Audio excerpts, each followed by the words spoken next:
Hello student, today I am teaching you social science for class 8. Our today's topic is industries. So this is your chapter 5th of your geography.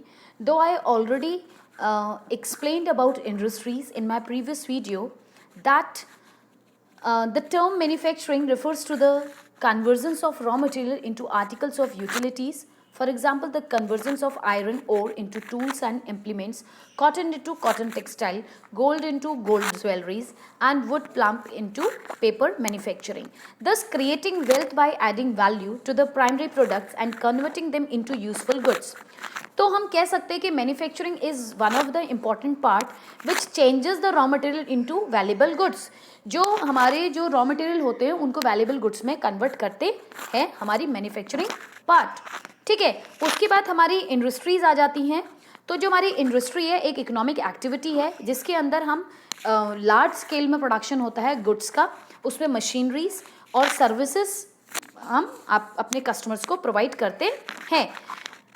Then अगर हम बात करें manufacturing industries, तो इसके बारे में भी मैंने आपको बताया था कि converts raw material into valuable goods thus add value to the product. तो हम अपने जो रॉ मटेरियल होता है उसको वैल्यूएबल गुड्स में कन्वर्ट करते हैं.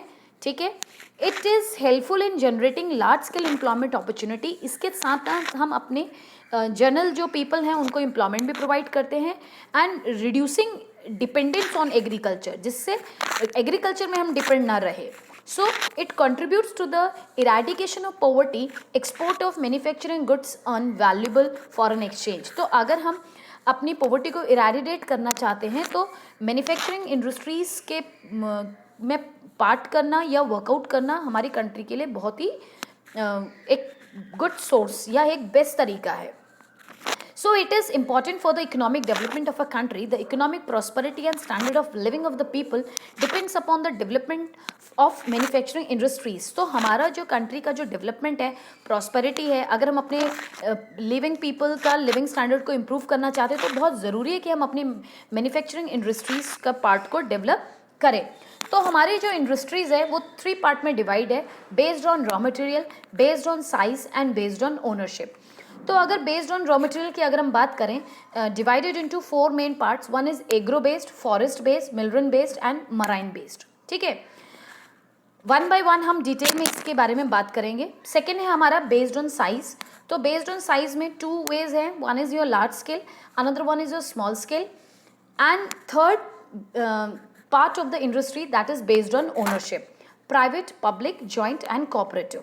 Okay, so classification of industries की अगर हम बात करें तो first of all based on raw material, जिसमें agro based, forest based, mineral based, marine based आ जाता है. ठीक है, उसके बाद हम साइज की बात करें तो यहाँ पे अगर हम agro base, okay let me explain some about base of the raw material.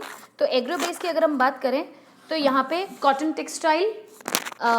Textile, sugar industry, vegetable industry, jute textile the example of agro based. Mineral based industries की अगर हम बात करें तो derived raw material from minerals like iron and steel, chemical fertiliser, cements etcetera. ठीक है, उसके बाद हम फॉरेस्ट बेस्ड की अगर हम बात करें तो यहाँ पे material use for making paper, furniture. ठीक है, and for the pharmaceuticals and construction. और मराइन बेस की अगर हम बात करें तो इसमें sea as a raw material like manufacturing for the seafood, fish oil, manufacturing of jewelleries from pearls and other precious stones. Okay, so ये तो हो गया बेस्ड ऑन रॉ मटेरियल.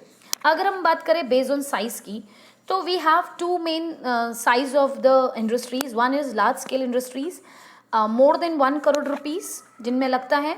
इसमें लेबर और power to produce goods in a large scale, जिसमें large scale में goods and services का production होता है.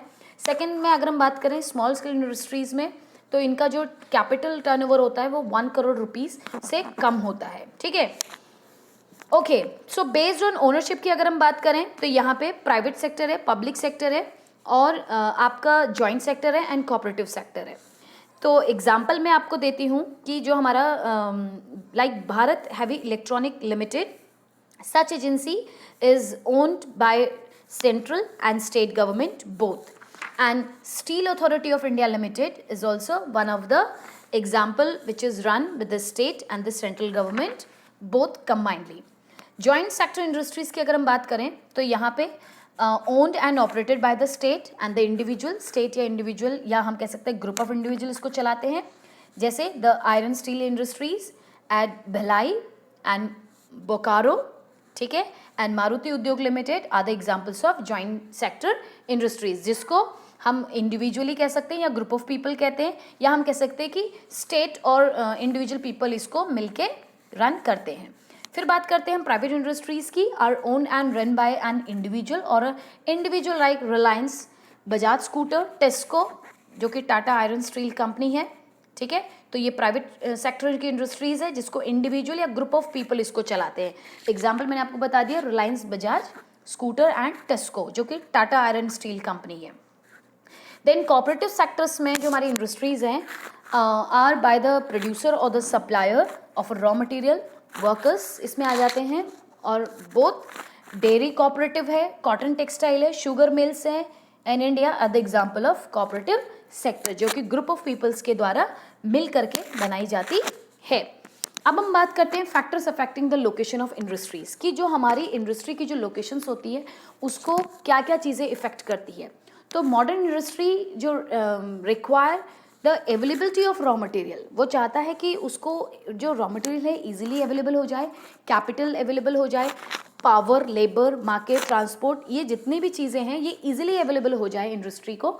तो ये कोशिश किया जाता है कि उस एरिया में इंडस्ट्री को सेट किया जाए जहाँ पे इजीली रॉ मटेरियल, ट्रांसपोर्टेशन या कम्युनिकेशन या मैन पावर का कोई भी दिक्कत प्रॉब्लम क्रिएट ना हो.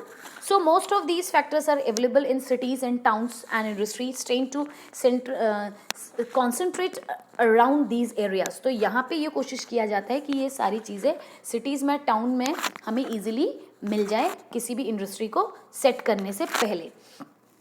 So sometimes the government provides some subsidies like power, lesser cost of transport to set up industries in rural areas or backward region. तो कभी कभी जो गवर्नमेंट होती हैं वो सब्सिडीज़ भी प्रोवाइड करती हैं ताकि कुछ ऐसे बैकवर्ड एरियाज़ का डेवलपमेंट हो सके और वहाँ के जो पीपल हैं उनको उनका लिविंग स्टैंडर्ड इंप्रूव हो सके, उनको अपना अर्निंग मिल सके, ठीक है. तो गवर्नमेंट के द्वारा भी कम पैसों में अच्छा ट्रांसपोर्ट उनको प्रोवाइड किया जाता है ताकि बैकवर्ड रीजन क्या हो सके, डेवलप हो सके. So thus industrialization leads to urbanization. In an industrial system there are three things involved, namely input, process and output. तो इंडस्ट्रियल जो सिस्टम है उसमें तीन चीज़ें मेन होती हैं, input, process and output. Some of the inputs are raw material, power, capital, labour, technology and other infrastructure. तो ये तो इनपुट है जो कि हमको चाहिए किसी भी फर्म को स्टार्ट करने से पहले. प्रोसेस में हम बात करते हैं कि वो सारी एक्टिविटी, ठीक है, या convergence of raw material into valuable goods, जिसमें हम कन्वर्ट करते हैं रॉ मटेरियल को एक वैल्यूएबल गुड्स में. And the output refers to the finish product, और आउटपुट क्या निकल के आता है, फिनिश गुड्स सामने आता है. And the income drive from it, और उससे जो हमारी इनकम निकल के आती है वो भी हमारे आउटपुट में ही आता है. So for example in an iron and steel industry the input are iron, coal, limestone, manganese, labour capital and cost of transportation. तो ये तो हमारा इनपुट हो गया जो कि हम डालते हैं. And the process schedule, smelting, उसको स्मेल्ट करना, रोलिंग करना, शेपिंग करना, मॉडलिंग करना, ये हमारा प्रोसेस के अंदर आ जाता है. और आउटपुट निकल के आता है हमारा steel product. Okay, so this much is enough in this video. In next video I taught you the next topic of the same chapter, that is industrial regions of the world.